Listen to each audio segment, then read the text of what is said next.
What's up, everybody? Lou from Hypocritic here on the show floor at PAX West 2025, and we are back with Thomas from Gameswell. Hello. Catching up on PNW. Thanks so much for taking the time. Yeah, thanks for stopping by. So we're going to dig right back in where we left off at Unplugged last year, but for those who aren't aware, haven't seen it yet, tell us a little bit about PNW. Yeah, this is PNW. It's a collection of 6 games that I designed that are all playable with a standard deck of playing cards. It's illustrated throughout by Seattle local illustrator Megan Weirweeden, but it features modern board game mechanics and classic card game mechanics throughout. So you'll find a deck builder where you're salmon trying to reach your spawning grounds faster than your opponent. A game where you're foraging for mushrooms, running around a grid of cards, collecting like 3 of a kind or 4 in a row. Stuff like that. And all, again, very familiar with a traditional 52-card deck that pretty much everyone has multiple of at this point in their life. So that's all fantastic. If I recall, back at Unplugged 2024, you launched the Kickstarter for this, or somewhere around that time frame, that took off. And as I recall, it hit its goal pretty quickly. Yeah. Can you talk a little bit about just the kind of formulation of the entire project, going the Kickstarter route, getting it funded, and getting the project off the ground? Yeah. So we're pretty indie. The publishing company right now is just me and my wife, Kelly. And we started actually last March with a Kickstarter for just the book because we're so independent. We wanted to build into it, ramp into it. So we did that, fulfilled the Kickstarter for the book, and then we launched another Kickstarter at PAX Unplugged when we met for 2 decks of playing cards that feature illustrations from all around the PNW. Again, you can use any deck of playing cards, but we wanted to have a nice set of like orcas and mushrooms on the cards themselves. So all the face cards feature illustrations from around the PNW. And that we were able to like bundle with the book and some lovely like wax canvas bags that are made in Washington and some laser engraved tokens that I did and really try to like lean into the vibe. And it did well, yeah. So we were very excited to have that do that well and fulfilled the Kickstarter pretty recently here. You just got your cards and book and stuff. Yes, we did. And we've been having a ton of fun with it. So having that much positive reaction to the Kickstarter and having it fulfilled so quickly and being able to do, I mean, more or less everything that you were looking to do with this fundraising round in particular, there is a lot of physical product associated with a launch like this, as you well know. So can you talk a little bit about the process of getting all of that sort of designed and manufactured and physically built up to go out into players' hands? What's that sort of look like behind the scenes? Yeah, I mean, it's a lot of looking at files and figuring out what makes sense. It's also going back and forth, talking to manufacturers about what different costs are associated with different kinds of things. And we had pretty much all of that set when we launched the Kickstarter because we wanted to provide a really high value thing. I think for us in particular for this one, we didn't want to have extra stretch goals for like foil on the tuck box and stuff like that. We wanted it to be like, this is the all-in thing that we want to produce.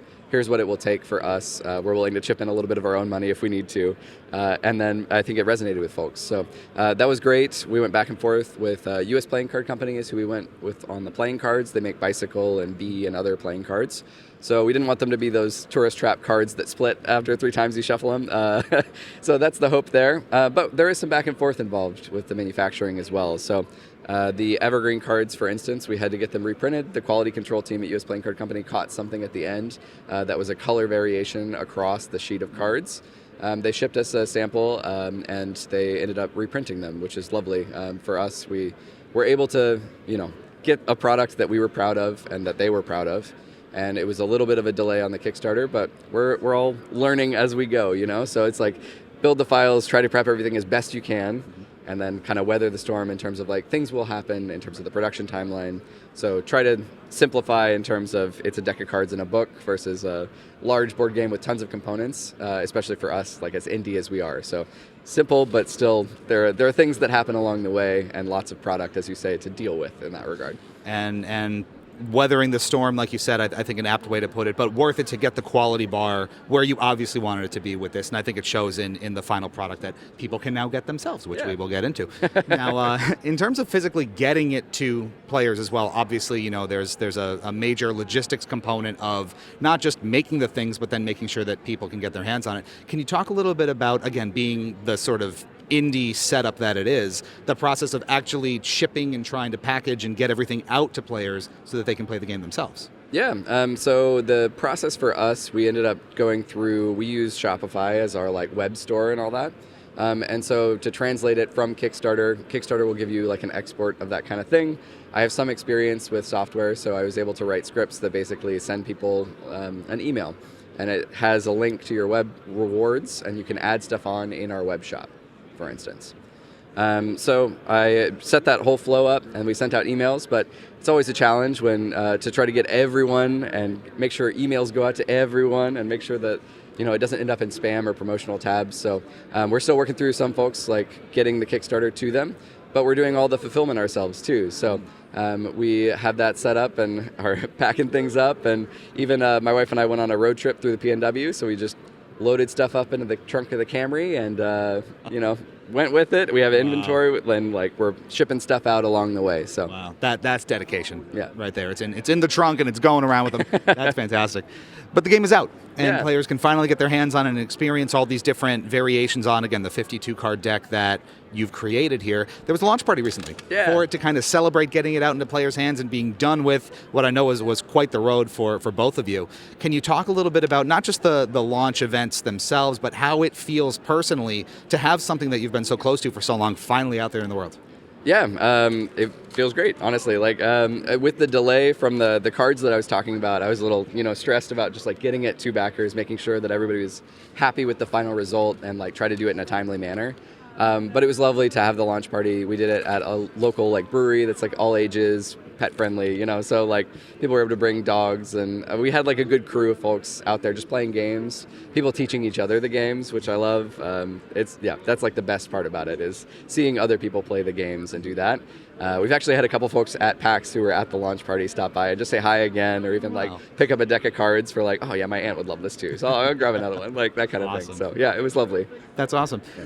And when you have that chance to get it out into players' hands, and you mentioned you got into this a little bit, just having that opportunity as a creator and as a game developer and now publisher too, to watch people play the thing that you've created. I know you did a ton of play testing along the way. You really refined the mechanics as best you could, but can you maybe dig a little deeper on what that whole process was like from the creative and development perspective of the games to refine it all, finally get it out into players' hands, and then just watch them go at it and experience it themselves? Yeah, well, I think a lot of that has play testing written all over it, right? Lots of play testing in a variety of ways, including writing up the rules, setting the rules on the table, and walking away and seeing how they do with the rules, right? And so some of that is just iteration over time of tweaking things. A lot of that is my wife Kelly, who edits the book, and we go through it together in very fine detail, just trying to make sure that things are understandable. And then some of that is continuing to refine after the fact. So like I said with the book, we had done a Kickstarter previously, and we released the games as free PDF downloads. As a result of this most recent Kickstarter, we hit a stretch goal that released the PDFs. And so we got some comments asking questions about the games and stuff like that. And so before printing this most recent run for the Kickstarter, we actually went back through the book.